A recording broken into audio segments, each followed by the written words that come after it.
Kaila, thank you so much. I greatly appreciate you letting me steal some of your time coming down here to Greenville in the studio. Thank you for having me. The studio looks awesome. I'm so excited to be here. I know you guys have been working on a lot of things for a really long time, so it's really cool to see it all come together slowly, and to be here. It is. It's slowly coming together, so we're excited about it. And again, I'm excited to have you be a guest here and share some of your journey and just why sports means so much to you and just the life lessons that you can learn from sports. Because I think a lot of us that have played sports, have been in sports, whatever, take a lot from sports that we don't necessarily think about on a daily basis. Right. It's just inherently or subconsciously in part of our DNA. It gets, built in there and we're molded by it. And so I want to be able to explore some of that, even though you're a lot younger than me, right? But you still have been touched by sports. And so speaking of your youth, and it's only been a few years since you've graduated from Clemson. And obviously as another Clemson grad here, I always love talking to another Tiger. But how much do you miss the college life? I miss it here and there. It's interesting for me because I do work in college sports, so I'm around college sports all the time. So I don't really feel like I've totally left it because I still am so involved in it, and kind of getting to be around people that are just like in it all the time. So that I think has kind of put like this different perspective on me is like, I'm like, well, I'm still surrounded by college sports. It's still part of my everyday life, but I'm not in it anymore. And I will say the first year after college was really hard. I've been out for almost 3 years now. So what was so tough about that first year? It's just, well, first I obviously went to Clemson, and then I moved straight from Clemson to Connecticut. And yeah, that's a tough move it was in far. itself. It was really far, and I didn't know a lot of people there. There weren't really many people from Clemson where I was at, so I didn't have that immediate like support group of like, oh, we just left. And I'm seeing all my friends in D.C. because a lot of them moved to D.C. afterwards, and we're kind of still living in that post-college life, still kind of having that like camaraderie of being together all the time, and I just didn't have that in that way. So that was pretty tough for me, and I didn't get to go back and visit. All my friends were going back and visiting for Clemson games and having reunions and that kind of stuff. And that first year out, I didn't have the opportunity to do that. But then recently, since I've moved to Charlotte, I've been so much closer. Now I kind of feel still very much so connected to Clemson. So it's actually kind of been a reverse. Like it was harder at first, and now it's a little bit easier. Yeah, because Charlotte seems like a young person's city. Oh, absolutely. And it seems like it's just a melting pot of a lot of the schools around in the South that a lot of people gravitate and go to Charlotte. Yeah, there's definitely a lot of people from Clemson. A lot of people that I was really close with in school actually ended up moving there. A college roommate of mine moved to Charlotte recently, so we still have that whole group of people where if I want to catch a random Clemson basketball or game, something like that, I can just go and hang out with them and hang out with my Clemson people. But there's people from literally all over. The funny thing about Charlotte is that people always talk about Charlotte and they're like, well, if you're from Charlotte, you're rare because everybody comes from a different place, which I think is really interesting. And it's a really cool opportunity to be able to get to know so many young people and their paths and, what they've done in life. And it's a really, really up and coming city with a lot of fun things to do, whether you like to be active and walk and jog on the light rail that they have, or if you're more into the social scene and the drinking scene, they've got tons of breweries and all that kind of stuff too. So it's really a really great. Did you take part in all of it, from the walking, the breweries, all of it, right? Yeah, I've actually really recently have gotten really into Orange Theory. So they have an Orange Theory studio right by my apartment. And now you're talking about health and fitness too much. We don't right? have to talk about health and fitness. We can go back to sports, but that's a big reason of why I still stay involved with it, is because I needed that kind of organized thing to keep me, still staying healthy and involved. And that's what Orange Theory has been kind of like for me, since I haven't been involved in that for quite some time now. How much are you traveling though? All the time. Yeah. So do you even get to I guess, take advantage of Charlotte? In the football season, no, not so much. I think I actually spent more days on the road than I did in my own home, which it was a really cool experience. So I wouldn't take that for anything. Like because you can do it now because you're young. Yes, and exactly. There's nothing really to tie you down, so to speak. Nothing. I have no dogs. That would probably be really difficult if I had a dog and I was having to, board it or something. I've got a roommate. She travels a lot too, and that's really all I've got. So I'm pretty free to go wherever I want, which has been really awesome to be able to travel and have that opportunity to kind of like go wherever and really explore the world. So that's been a really cool opportunity. Now things have kind of slowed down a little bit. I'm going to start traveling again, but and I've been able to kind of go back to my Charlotte life, and I love it. What are some of the most favorite places you've been able to visit so far that maybe surprised you as well? Related to work or related to related just life to work, in general? just maybe even just life in general. Just that, I guess, that you were able to travel to through your work. Yeah. That you probably wouldn't have traveled to if you didn't have to for work. Yeah. Well, recently I got to go out to the Fiesta Bowl in Arizona, and that was a really, really cool experience. I went out to the national championship, and I don't think if it were, obviously Clemson was in there, so I would have wanted to be there, but cost-wise, I don't think I could have really had afford to go into that game if it weren't for being there for work. So having that opportunity to be down there in New Orleans, the culture there is something that I've always really loved. And thankfully, I've had the opportunity to go down there a couple of times, some through work and some through just for fun. And it's just like an incredible place that maybe I wouldn't have not necessarily got to experience fully otherwise. Why did you choose Clemson? Wow. So I actually really, really, really tried hard not to go to Clemson, which is the funniest thing because now I can't picture my college career anywhere else. My brother went to Clemson.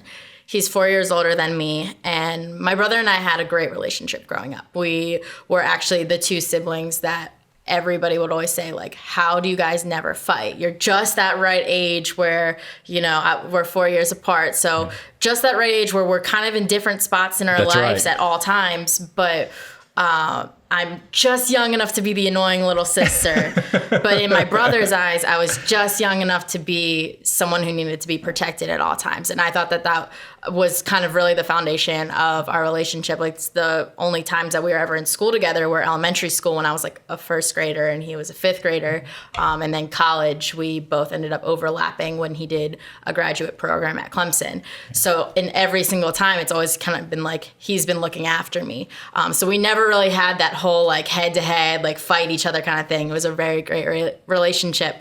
So that wasn't really the factor in why I didn't want to go. Like, I didn't want to be like, oh, I can't be at school with my older brother. Him, right? But I wanted to be my own person. I wanted to have my own path and do my own thing and, like, separate myself from my brother in my family's eyes as, like, we have different lives. We're not the same person. But I had been going to Clemson football games for 4 years. You think about it, at the time I get to my freshman year of high school, I'm going to see, Maryland was still in the ACC at the time, and I was going to see Clemson play at Maryland and destroy, and I'm like, this is it. This is what I want. And I'm going down to visit my brother for, all of his different events, and the family atmosphere there is like something, I know you grasp it, but you really can't truly explain until you get down there. It's hard to explain until you experience it firsthand. I loved it. I loved it so much. But I really, really, really was like, nope, I'm going to do my own thing. I knew from a very young age that I wanted to go into journalism. So I was looking at all of these schools with great journalism programs. I was looking at Florida, Georgia, like you name it, big school. I had applied to it. And I really thought I was going to go to the University of Georgia. And I loved it, everything about them. I thought their program was incredible. My best friend from high school was going down there. We were going to go down there together. And I even put the bumper sticker of Georgia on my car, which I'll be fair, it wasn't that big of a commitment because it's the same logo as my high school. So it was just a mild commitment, right? So, but everybody thought, they're like, oh, Kaila's going to go to Georgia. They have a great journalism program. And then she loves football. So this makes perfect sense, go to the SEC and, watch SEC sports. But there was something about Clemson that I just thought that I couldn't let go of. And it actually came down to their communications program. So I was touring the university's communications buildings with one of the heads of the communications department at the university, Joe Mazer. And his wife at the time was in the hospital, like getting ready to have their kid. And he was like, keeps grabbing his phone and he's like, just like pretending nothing's happening. But I know that his wife's in the hospital, like about to have a child. And I'm like, you can go. Like, you can literally Exactly. leave and be with her. Like, I'm not going to be upset. I can get a meeting from like any random student to show me around these buildings. It's okay. But he wanted to sit me down. He took me into his office and showed me all these plans for what they had for building the sports communication program at Clemson. And he was like, you would get to be a part of the because start it wasn't of this. built yet. At the they time, just had communications. At the not time, sports I couldn't have communications. even been a sports communication applicant. I had to just be a communication studies applicant. And then I would go in, wait until they officially opened up the major, and then I could apply to switch into that sports communication major. So I knew, I was like, I would have a couple of steps to be in it, but he was showing me all these plans that they had for it. And just like the fact that he took that time to not only do that, but do that while his wife was like in labor. I was like, this is the most special place. Like, this is a place where I can go, where they're going to look after me. I'm going to be one of few instead of one of the many, which is at the other schools, I would have been one of, hundreds of students going into the same exact field. And that the competition aspect of that didn't scare me. I knew I would succeed. You weren't afraid of that. I wasn't afraid of that, but I know myself, and I know, like, if I can be in a small group, I can become a leader in a small group, not just like a prominent member of a large group. So I really took What about that to the heart. aspect of thinking that you could also be involved in something that's ground floor and be a part of building it? Yeah, and I don't think at the time, because I was so young, I really grasped that idea, but I did know that that did play a huge factor in my decision making and deciding to go to Clemson. And at that time, when I was kind of looking at going to college, was the time where I really started to become more of a goal-oriented person. Because before that, I had athletic goals I wanted to accomplish, and I had things in my life that I needed to do to order and feel I succeeded. But it wasn't until when I was like really looking into my future where I was like, okay, here's a step, here's the next step, here's the next step, and then I'm going to get to what I want to do ultimately. Because at that time, I knew exactly what I wanted to do. So I was just trying to find the best path that would take me there. And with Clemson, I was like, this is an opportunity to, like, yeah, maybe it doesn't end up being as great as they plan it in those first couple of years, or maybe it ends up being something where I can, turn it into the best experience for me. And that's exactly what ended up happening. I graduated with 5 students in the sports communication department. That's a small Knew every single one of them, had worked with every imagine. single one of them. And it was incredible. I ended up being an ambassador for the college. I gave tours for the sports communication students that were coming in to like kind of help grow the program and grow the interest in the program.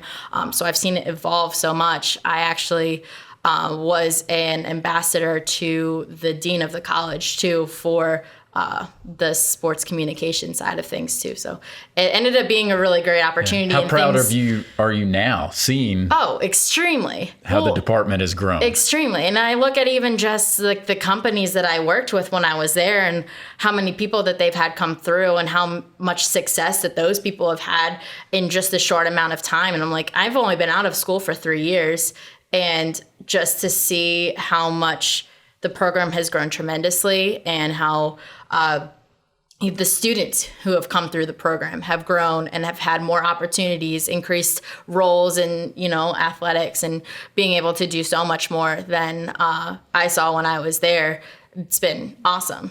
I'm really, really happy to see that people are having bigger and better opportunities, with that program growing. Now, you mentioned you knew exactly what you wanted to do. And also you had said something about early on, you knew you wanted to be in journalism. Yeah. So what was that? What was that you knew exactly what you wanted to do when you were at Clemson? So I had an experience when I was in high school that kind of really shaped the whole rest of my entire life. Growing up, I was always a social person. I wouldn't say I was the most outgoing person. I would say that I wanted to entertain people, but I wasn't necessarily like like the most outgoing person in a classroom at any point. So you weren't the class clown? No, definitely not. I was super serious about my schoolwork. I definitely was not a class clown. But I did always put on like little random plays in my basement. Like I would do a show for my family and they'd be like, what is our daughter doing? It's showtime. All right, let's get our tickets. Get We're the going popcorn. to the basement. Let's go. Kayla's going to do a show. So I was just doing random shows? stuff like that. Oh my God, horrible. We don't need to get into No, we that. do. We do. I need to know. You remember, you probably wouldn't know this. Maybe your kids now you're would know dating me this. because I'm too old. That's right. Well, there was like those Kids Bop CD albums that would come out that were like outlandish and they just had a bunch of different random songs on them. I don't remember those. No? Okay. Well, then I was young. But I would have a CD and I would put in the CD and like choreograph different routines. They could be like acting routines. They could be like dance routines. I was a dancer growing up, so most of it was dance related and just like stupid stuff. And I would just like put on this routine for my family. And then it might be stupid as you look at it now, but back then you didn't think it was stupid. Like, you this loved is it. how I spent my time. So I was always wanting to be some form of a type of entertainer. And I knew that, I was really good in school, but I wasn't super passionate about wanting to pursue engineering. Like my brother's a biomedical engineer. I did not want to pursue that. I was good at science and I had great grades, but it's just not something that I really wanted to see, my career. And so I always knew that I wanted to be something on the communications, entertainment, like centric kind of side of things. But it wasn't until I had this experience in high school that I like really solidified exactly what I wanted to do. And I told you I was a dancer. So I had been dancing since the time I was 3 years old. I've done probably every other sport you could possibly think of in that time too. I tried to get away from dancing as many times as I wanted, but I loved dancing. It was my number one. Yeah. So why were you trying to get away from it though, if you loved it so much? I was a big tomboy and I was doing ballet and I was also like a tomboy wanting to be just like my brother. So I had this like identity crisis when I was little and I was like, I want to play sports. I don't want to be in a tutu and be a ballerina, but I am. And I'm good at it and I love it. But I also want to play sports. But I was like, I wanted to do both. So for a really long time, I did both. But it wasn't until right before my sophomore year of high school where I solidified that I was only going to do dance. And at that point, I had been doing dancing competitively for my high school's dance team for a year, and then also doing travel softball at the same time. And so I had narrowed it down to those two, but at the time I was like, all right, I have to focus on one. This is like, I'm gonna focus on dance. I'm gonna try to take this as far as I can go. So I focused on dance, and it was my sophomore year. Really excited on it to like finally have like just be the dancer. Yeah, this is now your opportunity. You're just dialed focus everything on my training and dancing. Mm-hmm. And it was pep rally of my sophomore year, so super early on in the year. And we were doing our little pep rally routine for the whole school, get everybody excited for football season to start. And we have a kick routine in the middle of our routine, and something I'd done for forever. Like my whole freshman year, I competed. I did football games where we had a kick line, and we ended our kick lines with like the flying splits, which you like jump up, hit the splits, and land on the ground. So that's amazing in itself. So keep going. So I had done that my whole freshman year, like really grew a lot as a dancer. I went from, we had levels of being a dancer on our high school dance team. And so I went as a conditional member, which meant I had to try out for every single event that we ever done to prove myself that I was good enough to be competing with the other girls, to a full-time member by my sophomore year, which was astronomical of a jump to be able to make that much of an improvement in 1 year. And so from that, I was stoked. I was so excited. I get out there in front of my whole class and we hit our kick routine. And I had been kind of having some like random lingering pain in my hamstring. And I didn't really think about it. I was young. I wasn't thinking about any long-term implications. And I hit the flying split and I legitimately popped my hamstring when I hit the ground. Right at that moment. In front of my whole school. Yep. Right at that moment. And I knew that was the moment that I tore my hamstring. And was there an audible, you could hear it? Oh, I felt it. You could feel it pop. When you pull a hamstring, I don't know if you ever have, but like I pull a hamstring like every other week it seems, because I'm stiff as a 2x4. Well, the tendons, like they like curl up, so you feel that pop and like it's, well, I knew that something had happened, but I still had half the routine left to do. So I did the half the routine. Like I got up off the floor. I guess adrenaline was pumping. I wasn't like, because you knew people were watching you as well. Yeah, people were watching. It was my whole class. I had no choice. I was like, everybody I've ever known in my whole life is just watching me. I can't just lie here on the floor. This is your shining moment right now. Right. So that happens, and then I have to get pulled off the floor to go. We had a second performance in probably like the next 20 minutes or so. I go over to my coach. I'm like, Coach, I can't walk. And she was like, well, you have to figure it out because you have to dance. And I was like, I can't. And she was like, at this time, these are dance terms, but my kicks were pretty high. Like I was one of the girls who could kick my leg up as high as anybody on the team. And she looks at me and she goes, well, kick a little lower and hit jazz split, like fake it. It'll be fine. We need you. So I was like, okay. I'm like, what am I going to say? I'm like, I can't say no. I can't just screw up my entire team's routine. Like everything's based off formations. Like everybody's expecting me to be there. So I do that. Overcompensating for my right hamstring, I pull my left one. I don't know if at that time I like tore it because I didn't feel the same pop feeling that I felt in my right hamstring, but I definitely pulled it.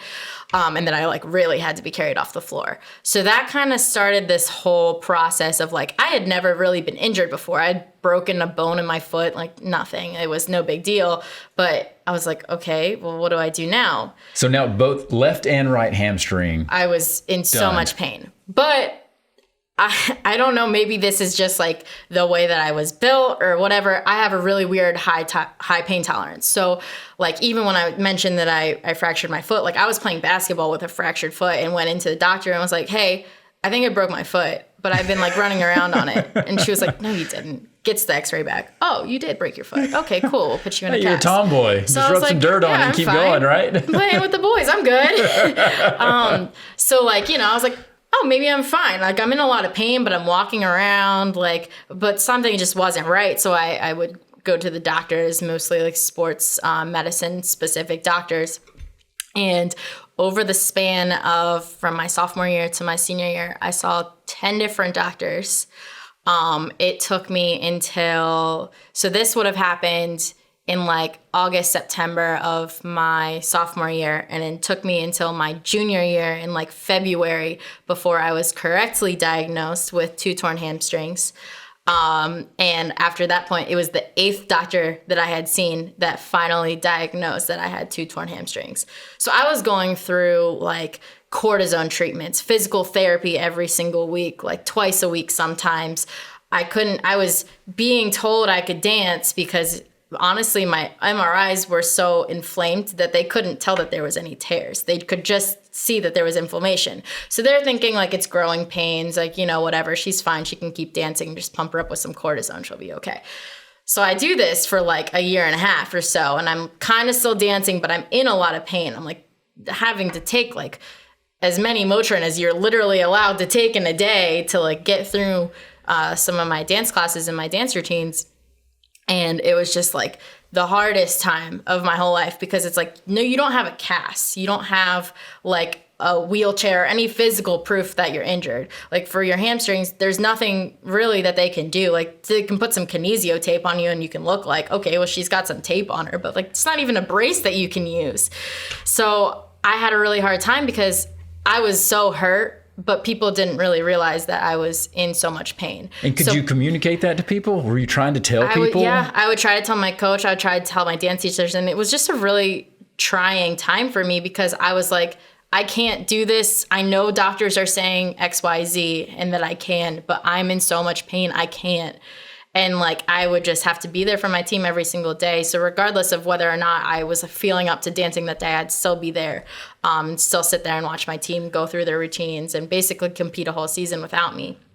And I really wanted to be there, and I physically looked like I could be there, but I just was in so much pain that I couldn't really like communicate to people that I really just could not be there, that I wasn't injured. But I didn't have that direct statement that was like, her hamstrings are torn. I just had, oh, she's got some inflammation. We don't really know what's going on, until I reached that point where I hit my 8th doctor, and you finally had some. Well, the funny thing evidence. is, they had ordered a new MRI. They're like, okay, well, we've been going off this one MRI for like years, so let's order a new MRI. I guess it was higher tech or something. So I remember distinctly walking through the hallway of the doctor's office, and it was in Baltimore, and it was like the facility where the surgeons for the Baltimore Ravens like work there. The guy that I was going to see has like worked with the Lakers. He worked with the Lakers in their 2009 championship. Like literally the most talented doctors we could have found were there. So I was like, okay, I'm walking through the hallway. I see like signed pictures of Ravens players being like, thank you for fixing me and I can play and it's great. And I'm like, oh my God, like I'm just a little high school dancer. Like, what are they going to think? And I walk into the room. And the doctor looks at me and he's looking at my MRI and he looks back at me like 3 different times. And he goes, how did you walk in my door?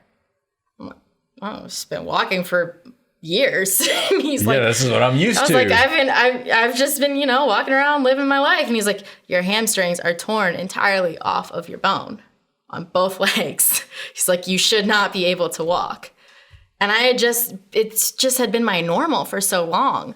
And I just had people telling me that I was okay enough for so long that I had nobody that really like was like, this isn't okay until that point. And so finally I was like, okay, well, now what do I do? Now that I have concrete evidence that this is it. So he told me, he was like, all right, well, we could do surgery on you, but if we do surgery, then you probably won't be the dancer that you were again. Because, flexibility is a huge thing with dancers. When you're messing with, cutting tendons and moving them and reattaching them, like you're really messing with all that aspect. So he's like, you might want to get some more consultations. So I did some more consultations, which leads to doctor number 10. And this doctor is like, worked with Olympians. Like, it's insane. I was like, how did I end up here? How did I end up here? And this is all in Baltimore. Well, this one was now in Georgetown. So then I moved to DC. Like, this guy was literally the head physician for the Washington Redskins. Not the Redskins. He was the head physician for the Washington Wizards at the time. So I was like, literally, what am I doing here? Like, am I okay? And he suggested this process. It's a little gross if I like super get into it, but the way it's called platelet-rich plasma treatment. If you don't know what that means, it basically means PRP. PRP. Yeah, so I'm in medical device world. So I know all of that. Yes. At the time when I was going through it, experimental is not the right word, but they hadn't really used it on dancers or people who weren't professional athletes. Yeah, so they were relatively investigational. Yeah, so they had been doing it, and he's like, we've been doing this on athletes. It really helps people, get from week 1 to week 2 if they've got some minor tears. He's like, I've never really seen it on a dancer before, but what could it hurt? Like, if this doesn't work, you can go to surgery, whatever. So I do the treatment, and that's in July of 2012. And by January of 2013, I'm full on competing again. So it worked 100%. And you feel normal. Oh, I'm 100% fine. Yeah. No pain. You can do everything that you had been doing before. Yeah, 100% full recovery. I did for a little while. Because I had so much scar tissue built up. I did have some pain, like I would be driving back from Clemson still. Like the drive from Clemson to Maryland, it's like 10 hours. And I would be sitting that long. So much pain. But that was just the scar tissue. They assured me, they're like, you'll get over that. I'm totally fine now. And I work out all the time. I still play sports recreationally. I dance here and there in college still. And I'm totally fine. How timid are you though at times, thinking at any moment it can happen again? You don't think about it anymore. Well, the reason that I didn't end up pursuing dancing into college was because of that. I was so scared. I was actually in Clemson when they were having the dance tryouts for the Rally Cats team, and I'd always wanted to be a Rally Cat. Since my brother went to Clemson, I wanted that. That's what I wanted. I wanted to be a professional dancer. I wanted to be dancing for, now I know how little money they make, but I wanted to be dancing for, NBA teams. And that was the career I saw for myself for so long. And this is why I'm like telling you this whole story, is that was my path. And I fought so hard to be able to get back to there. So I was like, I have to do this. But I was so scared when I was in Clemson. I was like, I can't do this, because what if I tear it and I'm back to square one? I spent 2 years of my life going to 10 different doctors. I'm like, I can't do this again. So I was like, well, honestly, when I was in high school, I had found this love because like I needed to get out of that rut somehow. You know, I'm sitting there having doctors tell me that I can never dance again, whatever, I need surgery. And I remember I hit a really, really low point. This might sound like ridiculous to people, you know, who've hit other really low points in their life. But to me at the time, this was a really low point. I was watching Friday Night Lights, the movie, not the TV show, in my basement alone. And, you know, I don't know if you've seen the movie, but the star, Boobie Miles, is told he can never play football again. And he freaks out and yells at all the doctors. That literally happened to me. That was you. With the doctors when they told me I could never dance again, and I lost it. And I was like, I just felt for him so much. You can't crush my dreams, basically, is what you're telling them. And that's when I started to kind of realize, like, yes, I was a dancer, and yes, it's so different from other sports, but the feeling and the passion is still there. And at the end of the day, you're still people trying to pursue a dream. And I felt so strongly connected to that like fictional character that I knew was a real person in real life all the time, you know, everywhere. And you're sitting there and you're watching ESPN and you're seeing these guys in the NFL that are completely getting torn up. And I think I mentioned to you when we were chatting recently, I was really heavily watching RG3's career and how he was kind of going through that pressure if he had that lingering knee issue. And then back in January of 2013, ironically, when I was cleared, he completely destroyed his knee. And I felt so hard for him. And I wasn't even a Redskins fan at the time. I didn't even care. I had no reason to like pay attention to him whatsoever, except for like, you know, he was in the area and he was such a prominent guy at the time. And I felt so connected to that story, even though it was so different from mine, but still had some of those same feelings that I was like, you can tell somebody a story, or you can tell somebody's story in a way to people that it can completely make them feel something and feel connected to what they're going through, even if it's entirely different. Like you can experience a loss and then also express that to somebody else and they can feel something from that and it's not their loss.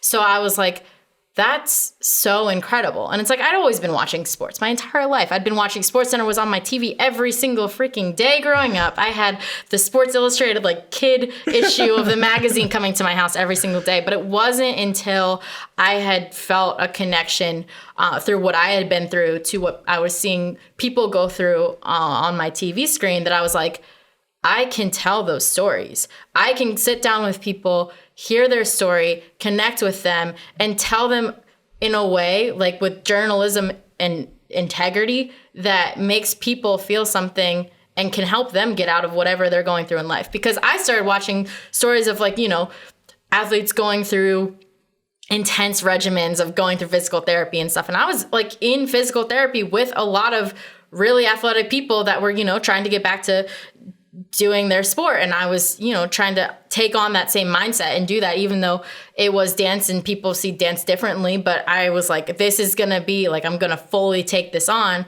as if like I'm an athlete. This is it. And so when I realized that, I was like, that's all I want to do. And so then I got really lucky my senior year. I was competing again. I was super happy that I had had this experience, that I had overcame something and found what I was really passionate about. And I had this mentor. We did this mentorship program at our school. So for my entire like last class period, I would go and do a mentorship. And I was doing a mentorship with a Comcast TV station. So then I learned how to shoot, produce, edit, interview people, do all of the like basic skill set. And I was like, yep. This will be my career and I'll do this for sports and I'll tell people's stories and I'll impact people and hopefully I'll be able to tell people's stories in a way that can help other people. And you knew that pretty quickly. I knew that immediately. Yeah. And that's when I was like, this is my path. And so since the time that, I guess it's a little bit confusing on like the exact time frame of when I figured that out. I don't really remember, but in the time frame from my sophomore year to my senior year of high school, that's when I figured it out. And I've been pursuing that. But you had something growing in you that this is something that I would feel passionate about. Was the same type of passion in terms of what you were feeling in terms of being able to tell these stories that you had as far as what your dream wanted to be as a dancer? Yeah. Yeah, because at that point, I pretty much knew my dance career was over.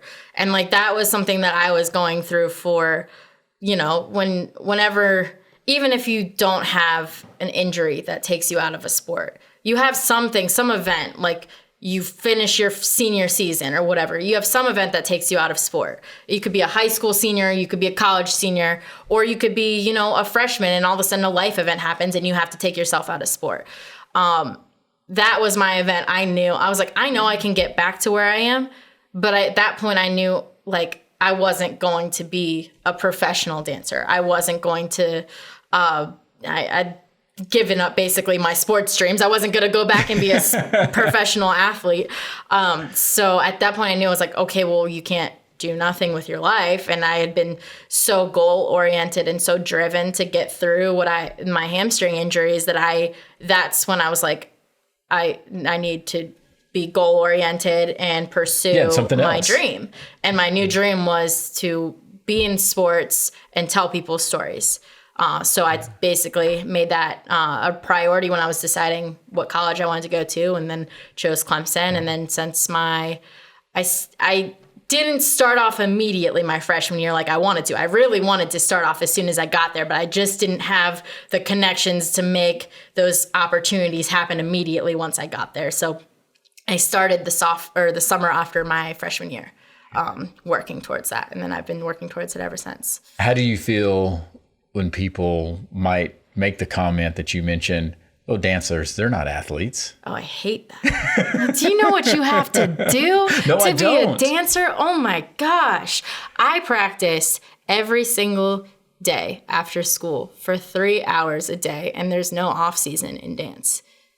And then you have the summer off, and people will be like, oh yeah, well then you're not doing anything. No, you've got camps. And then to be a good dancer, you have to be in studio training, because if you're not, then you're losing your skill set over a span of 3 months. So I was doing camps, I was doing skills training. I had a full workout regimen that I had to compete, like checklist off from my coach every single summer. So I was doing that, just doing our workouts, and then go back right into the season starts as soon as school starts, and you're doing 3 hours of practice every single day.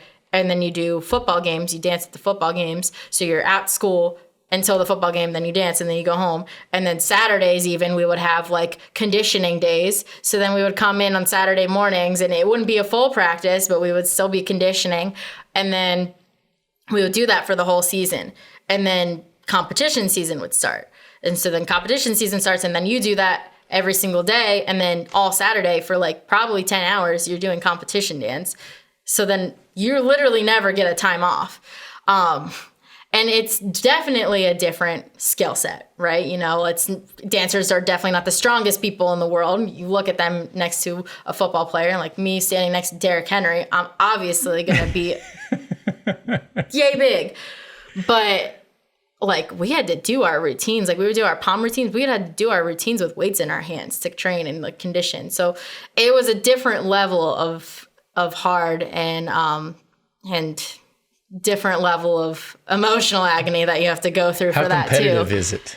Extremely competitive. But there is different levels to it. See, I did studio dance and I did competition dance. Studio dance, I mean, you can compete against the girls that maybe you're both trying to become professional ballerinas or something, and you're competing against one another mentally, but not physically. But I did competition dance, in which you're literally competing against other teams for the whole day.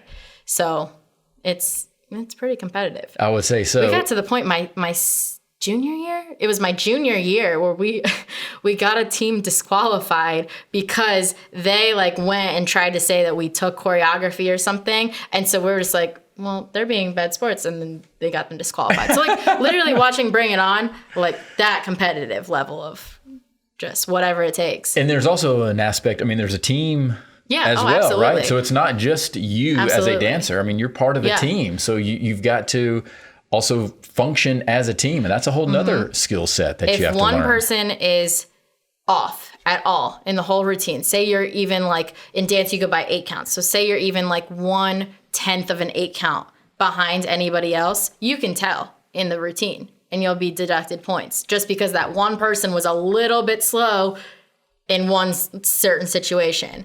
If your skills aren't right, they'll be able to point out, because it's all about like being uniform. So when you're watching a dance routine and you're seeing everybody's turning and one person just doesn't have their skills right that day, you can easily tell, and then you're deducted points. So it's like everybody has to be perfect for the collective group to do well. And that's something that it was a really cool feeling for me, because I would always been a teammate my entire life. And like, I didn't want to do something like I did also studio dance for a very long time. So that's very almost individual, because you're in classes, but you're working on yourself the whole time. But I wanted to be on a team because I had been my whole life with sports. And so being a part of that dance team was really that for me. And like, we spent all of our time together. I'm so close with a lot of the girls. 2 of them actually live in Charlotte now, and I still see them all the time. So it's a huge team effort, and something like you learn those skills and then you take them with you for the whole rest of your life.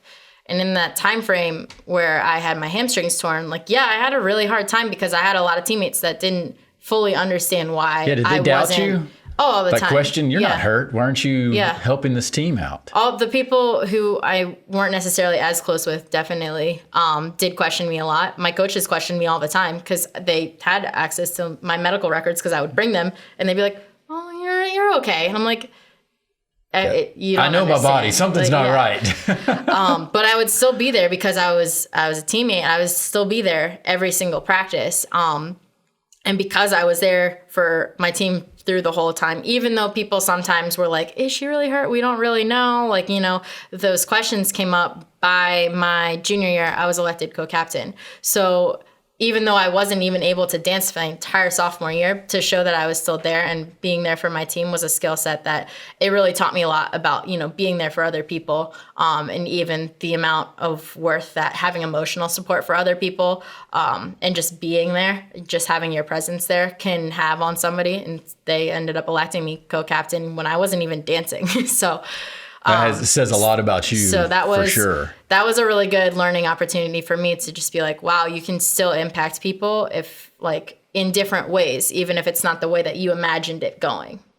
What did you learn about yourself then going through that 2 or 3 year type of journey? Yeah, it was really hard. At the time, obviously, I've had life trials that are far more significant than that sense, that moment. But at the time, that was one of the hardest things I'd gone through. I hadn't really experienced loss. Like I was fortunate enough to not have any significant deaths in my family or anything like that. So I didn't really know how to process when things weren't going right for me. I was very fortunate growing up. And that was kind of the first thing where it just shook me off of my usual path. And it really, really, really tried me, because not only was I in pain, so that sucked. I was in pain every single day and I didn't know why.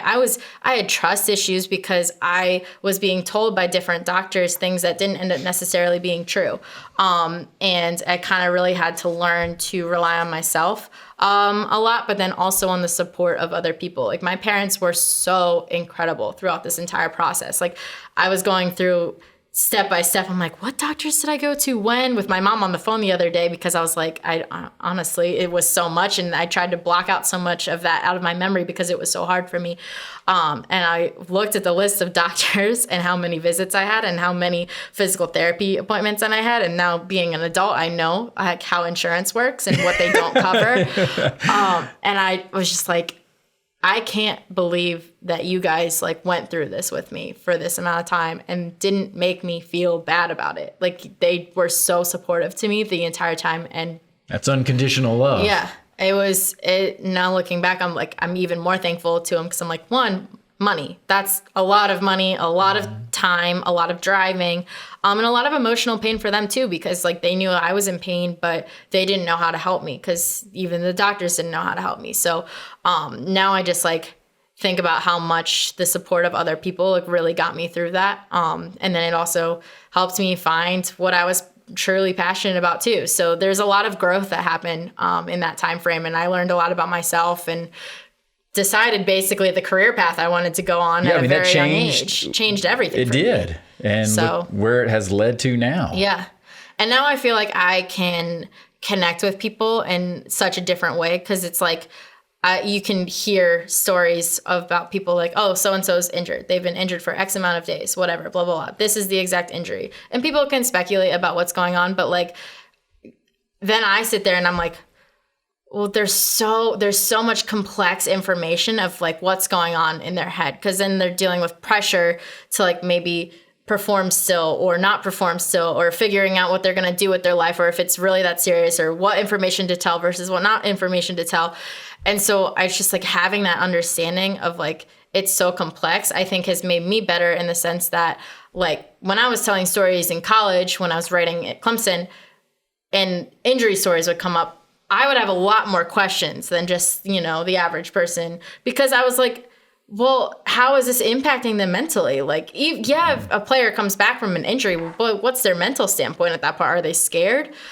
So I think it's a big component of it. Yeah. So I think it's really helped me too, because I'm like, I just know more now because and you can empathize with them and as I well. can empathize, and that's the biggest thing for me is like my favorite part about sitting down with somebody and like hearing their story is the listening part of it. And like, not like, yeah, they're going to be talking and you have to like find your next question or whatever, but to be able to listen to them and what they're really telling you, and getting people to open up and trust you, that's been a favorite aspect for me. And that's like something that, that keeps me going and makes me still want to do what I do. Yeah. Do you still have any trust issues? With doctors? Absolutely.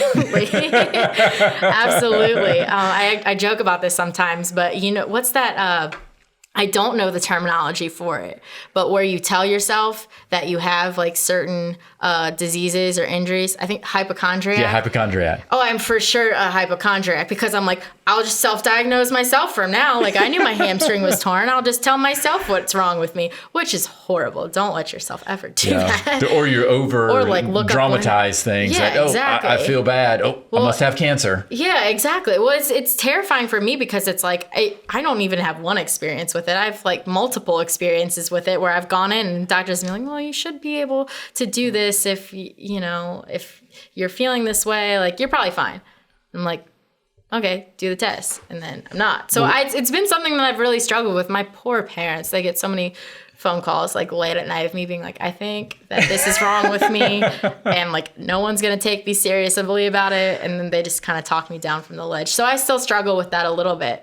Just having that sense of trust kind of taken away from me at such an early age. Definitely, I'm still. Well, kudos to you though for continuing, and I guess your parents as well, to continue seeking out an answer rather than just being complacent and saying, well, I guess it is what it is. Mm-hmm. You know, that's all we can go with. And hey, Kaila, you're just going to have to deal with it, you know, rather instead of that, you know, you took the proactiveness to go out and continue to find answers. Because I see it a lot that people just, when they go to a doctor, they just get glazed over and they just hear what the doctor says and okay, well, they just become sheep and they don't ask more questions. They don't try to explain more about their situation. Something's not right. Let's talk more about this, or go seek second opinions or third opinions. So kudos for you to be able to do that. Well, it was really easy for me because I was following the advice that they were giving me and I was in so much pain. Like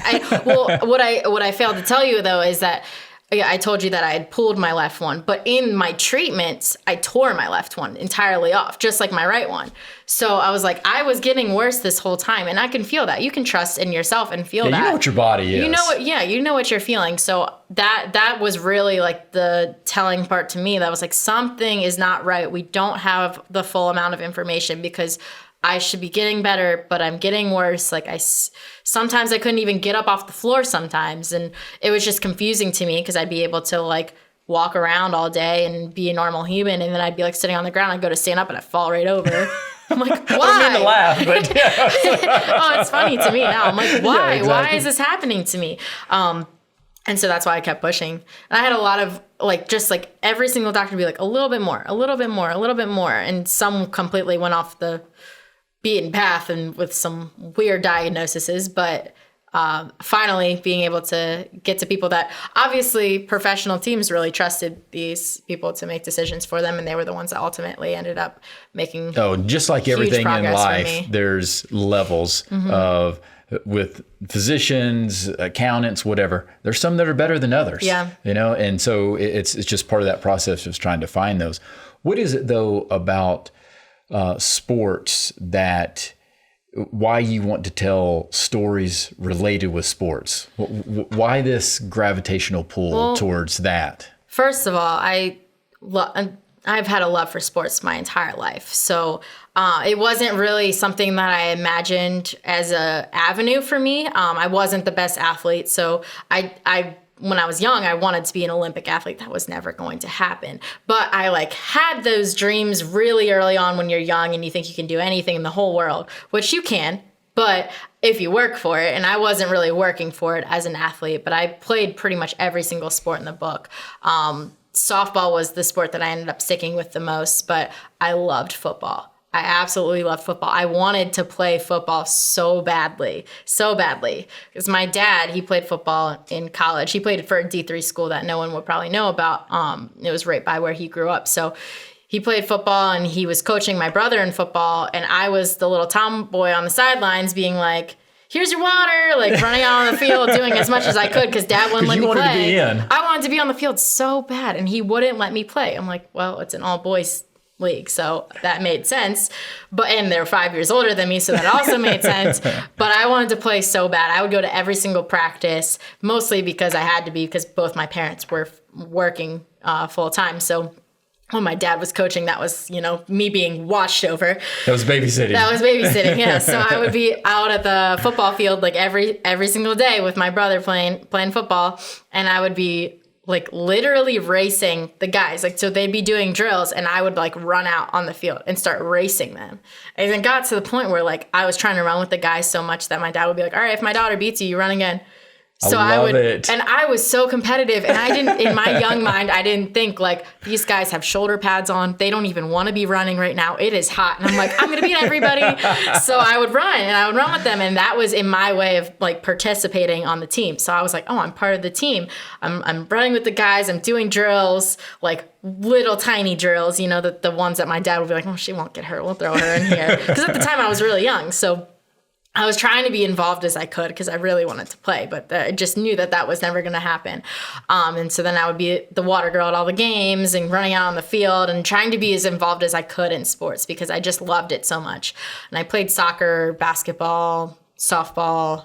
I was a diver for a really long time too. I tried everything. You definitely did. And I really wanted to be a really good athlete, and it just wasn't in the cards for me because I'd been focusing on dancing for so long. It didn't work out to do both. Even when I tried it with softball and dance, it just didn't work out to be able to do both. And so finally I ended up giving it up, but I loved it for so long. And I had this deep love for football.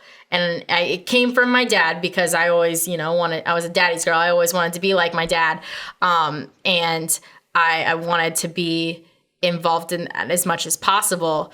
And see, even when I was little, going to football games with my dad and trying to learn as much as I possibly could. And my young brain, I wish now looking back at it, I wish that I had focused more on it, or if I had retained more information when I was younger, because I would love to have those memories of being oh yes, I saw this person live play. But at the time I'm just enjoying it. I was just loving being you're just there. In the moment. I didn't know how much it would come to mean to me in my life at some point.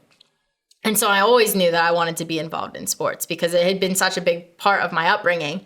And I think that sports is so interesting because regardless of whether or not you understand the sport, you probably have a connection to it. So it's universally something that people can kind of get behind. And it's this outlet for people to, escape what they're going through in their lives. And I think that it's a really unique opportunity to be able to kind of teach people lessons through sport, when they're looking at sport as their outlet.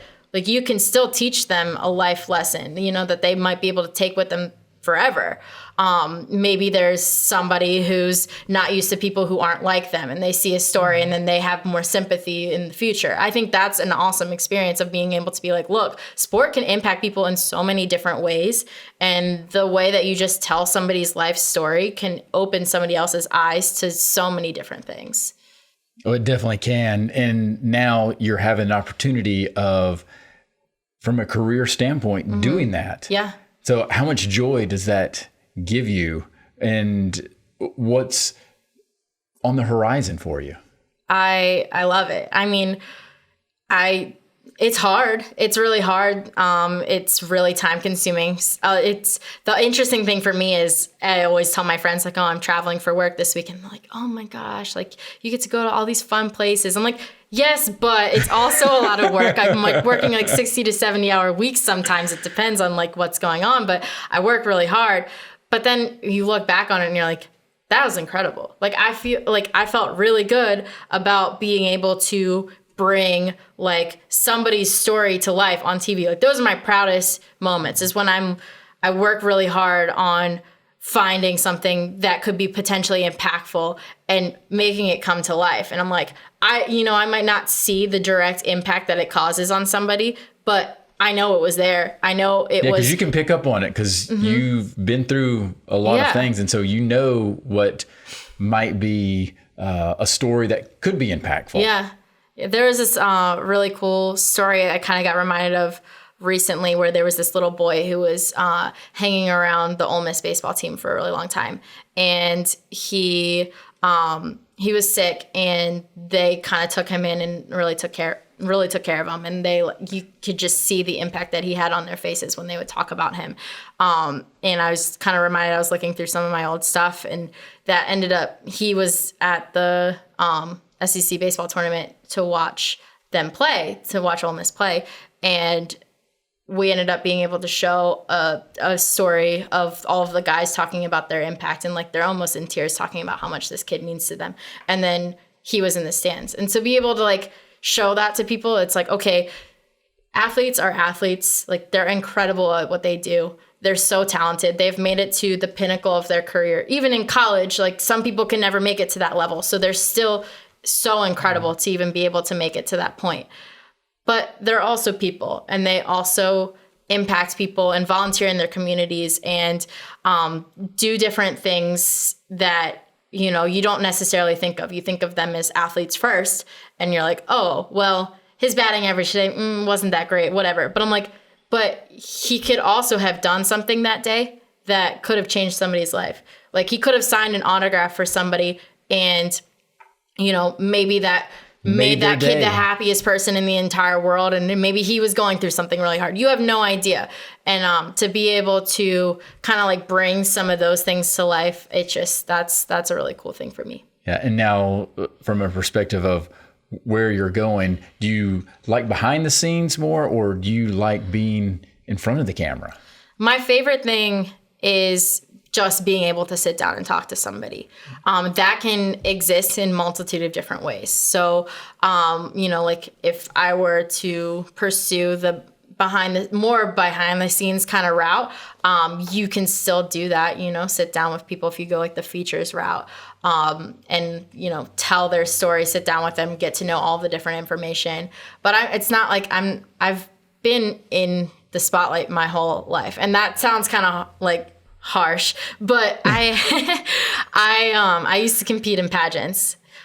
So I've competed in pageants. I've been on a stage for dance my whole life. I'm not afraid of you've been in the spotlight. Right. So I'm like, it's not something that scares me. And I think a lot of people go into behind the scenes work because like, yes, they want to do things that are impactful just the same way that people who want to do stuff in front of the camera do, but maybe they just don't. They don't like being in the spotlight. They don't want that or something. But for me, I have the nice luxury of it's not a fear of mine. So it's not something that holds me back. But then also I'm like, I know what I really want to do at the end of the day is just to be able to like impact people and tell their stories. Yeah, through stories. As long as I'm doing that, I know I will be happy. That's a good mindset to have because you're not chasing financial or fame. Yeah, exactly. You're chasing what you feel that's in your heart, the passion of just being able to share these stories, because I'm a firm believer that they can impact people as well. Yeah. And that's one of the reasons why I started this podcast, is that I felt that even if just one person heard somebody else's story about even like what you're talking about, how you're overcoming things in your life and how sports, played a role in that. because I feel, again, like I mentioned, that sports is undervalued, what it can do. And so just being able to continue to get those stories out and also help others connect, just like you were able to connect with RG3. I mean, you've never met him. I've never met him, and right? maybe I will. I don't know. But to that point, you feel that you had a connection with him and could also empathize with him because you're going through something similar because somebody was getting his, story out as well. What about from a words of wisdom standpoint where, I'm big on mottos, phrases, quotes, or just life advice. And I know you've got a lot of life to live, right? But you also have experienced life and have been through some things and have also been around a lot of different people. What about for you? What's words of wisdom that has meant a lot to you? So I'm a huge mantra person. I actually have literally I carry words on me. Oh, okay. So yes, this fits right into your style. I've been actually wearing these for quite some time. My mom gave me this one. It says she believed she could, so she did. And that one to me, it means, and it can be interchangeable with he, too. But for me, that it was impactful to me. If you can believe in yourself, you can get through anything. So that's something that I've kind of tried to carry with me is the power of the mind is incredible. Even if you're just going through a workout and you're telling yourself, no, you can keep running 5 more minutes, you can keep running, then you will, because your body's going to react to what your mind does. And if you set a goal for yourself or set, some expectations that you want for yourself, you will achieve them if you put in the work. So that's the one I keep on my wrist. And then I have another one. My brother gave it to me and it says, bloom where you're planted, which kind of just means to me, wherever you are, impact people and grow as much as you can, because life's about, the journey. I have a lot of goals for my destination, but something that I always keep trying to remind myself is that life is the journey. And we've all been, obviously in the sports world, impacted so greatly recently where we've realized, life can be cut short at any time. You have no idea. Nobody knows what your path is going to look like except for, God. If you're religious, you have no other way of knowing what's going to happen to you in your life. So enjoying the journey is a huge thing. And I think it gets lost on people sometimes, and it gets lost on myself too. So that's why I always try to wear it. And then I have 2 more that I really love. So big mantra person. I have on my walls in my room, I have one on my right of my bed and one on my left on my bed. So I try to look at them as often as possible. The one on my right says, everything that you want in life is on the other side of fear. And that's something that it's extremely impactful to me, because there's been a lot of things, and I use it as a reminder. I don't use it as yes, I believe that everything's great. I use it as a reminder to myself, because I feel like I've held myself back a lot because of the fear of what may happen, whether it's the fear of judgment from people or the fear of, in my case for dancing, the fear of what might happen. But something that I think that is good to remember is that people can think about the what ifs negatively often, but if you think about the what ifs positively, then, you kind of eliminate that sense of fear. And it's well, what if something great happens? And that's what I think okay, it kind of goes with my other one that I have on the left side that says opportunity favors the bold. And that's one that I've been trying to keep with myself a lot longer, because obviously I've done enough things in my career to be able to get to where I am. And I've worked really hard to get to where I am. So I've had to make some bold decisions. But it's a good reminder to always make sure that, if you want to pursue something and you want to be great, you have to be bold in that pursuit, because other people are going to be bold in their pursuit. And it's those people who are going fearlessly and boldly who will make it. Now, I thought I was the one person in the world that loved words of wisdom and mantras more than anybody until I just heard you. I think I've met my match. I love them. I'll start sending you some ones, because I find them on Instagram a lot, because there's a lot of really inspirational. Social media, I think, can be a blessing and a curse. Of course. And especially in my age, I've seen a lot of negative impacts on myself too, but I've also seen a lot of positive impacts, and the way it can be used in sport too is really cool. And it has an incredible reach for being able to impact people. But one thing I really love is that a lot of people have tried to create positivity on that platform by creating like inspirational like posts and stuff. So I always like to save them and send them to people. So I'll start sending them to you. Please send them. Yes, I love those. Well, Kaila, Yeah. thank you so much Thank you. for spending the time with me. I greatly appreciate it. Yeah, thank you. I always love being on with you. So I appreciate you guys having me.